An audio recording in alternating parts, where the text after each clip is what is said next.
জলে এবং স্থলে যত বিপর্যয় ছড়িয়ে পড়েছে এগুলো মানুষের হাতের কামাই।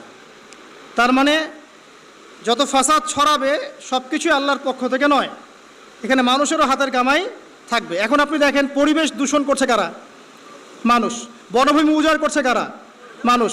এই যে কার্বন মনোঅক্সাইডের পরিমাণ বাড়ছে বাতাসে, এগুলো কারা বাড়াচ্ছে? জিন, মানুষ। অর্থনীতির মধ্যে ফাসাদ কে করছে? সুদের মধ্য দিয়ে অর্থনৈতিক সিস্টেমে ফাসাদ কে ডেকে এনেছে? মানুষ। জাকাত বন্ধ করছি কারা? আমরা, তাই নয় কি?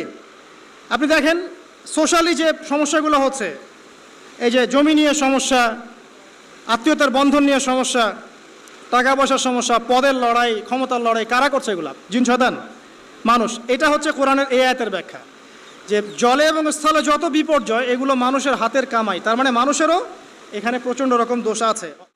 এই সংক্ষিপ্ত সময়ের আলোচ্য বিষয়ে